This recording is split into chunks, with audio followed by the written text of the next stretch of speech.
Hello friends, आज हम पढ़ेंगे कंजंक्शन पार्ट 3। कंजंक्शन पार्ट 1 और पार्ट 2 मैंने आपको पढ़ा दिया। कंजंक्शन पार्ट 1 में मैंने आपको पढ़ाया था इनो। कंजंक्शन पार्ट 2 में मैंने आपको पढ़ाया था न्यू और not, never, either, not either, whether. इन सब के साथ में मैंने बताया था और लगता है। आज हम पढ़ेंगे कंजंक्शन पार्ट 3। कंजंक्शन पार्ट 3 में मैं आपको कुछ इंपॉर्टेंट कंजंक्शन और उनके पेयर्स बताऊंगा। जैसे फर्स्ट है स्कार्सली और हार्डली, इनके साथ में लगता है व्हेन और बिफोर। ठीक है। Hardly had I reach the airport then I learn about the powerful bomb explosion. ठीक है, तो हार्डली के साथ में यहाँ पे देन दे रखा है जो कि गलत है। यहाँ पे हार्डली के साथ में जो पेयर बनेगा वो वेन या बिफोर का बनेगा, तो यहाँ पे वेन लगाना पड़ेगा। नो सूनर दूसरा है, नो सूनर के साथ में किसका पेयर बनता है? देन का। नो सूनर के साथ में हमेशा देन आएगा। No sooner did I reach the station then the train left. No sooner had I reach the station then the train arrive. ठीक, तो नो सूनर है। नो सूनर से हम दो तरह के क्वेश्चन बना सकते हैं, डिड के साथ भी बना सकते हैं, हेड के साथ में। अब डिड के साथ में आपको पता होना चाहिए वर्ब की हमेशा फर्स्ट फॉर्म यूज होती है। कौन सी फॉर्म यूज होती है? वर्ब की फर्स्ट फॉर्म। और नो सूनर का पेयर बनता है देन के साथ में, तो यहाँ पे देन एकदम सही है। और नो सूनर का दूसरा क्वेश्चन बनता है हेड के साथ में भी बन सकता है। हेड के साथ में हमेशा वर्ब की थर्ड फॉर्म लेते हैं।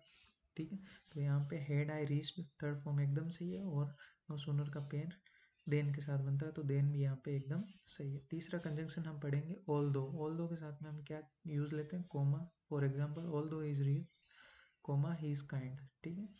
चौथा लेंगे दो। दो के साथ में क्या लेते हैं? यट।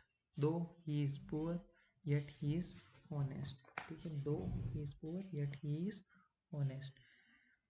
पांचवा हम पढ़ेंगे लेस्ट और शुड। लेस्ट के साथ में हमेशा क्या आता है? Should work hard lest he should fail not. Lest की जोड़ी शुड के साथ होगी।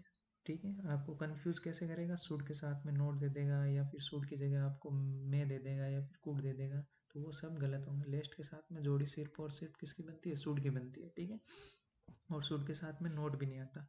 छठा हम कंजंक्शन पढ़ेंगे बोथ। बोथ के साथ में एंड आता है हमेशा। अब बोथ एंड की जगह आपको कंफ्यूज करेगा एज वेल एज देके, एज वेल एज देके। For example both Manisha and Shubham have come. अब बोथ के साथ में हमने क्या लगाया? एंड। एंड ही आएगा, एज वेल एज नहीं आएगा। सातवां कंजंक्शन हम पढ़ेंगे the reason why. The reason why के साथ में हमेशा देट आएगा। क्या आएगा? देट। इसके साथ में आपको बिकॉज और ड्यू टू दे के कंफ्यूज करेगा, लेकिन आपको कंफ्यूज नहीं होना है। For example the reason why Sachin is absent is that he is ill. ठीक है। आठवां कंजंक्शन हम पढ़ेंगे द रीजन। द रीजन के साथ में क्या आएगा? दैट। द रीजन के साथ में क्या आएगा?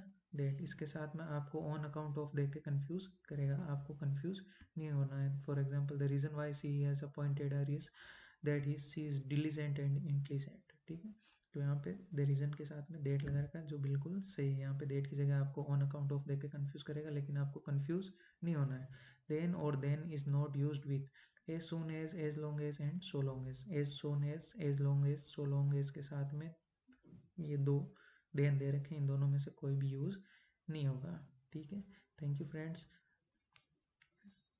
अगर आपने मेरा चैनल सब्सक्राइब नहीं किया, लाइक नहीं किया वीडियो को, तो लाइक कर दें। Thank you, thank you so much.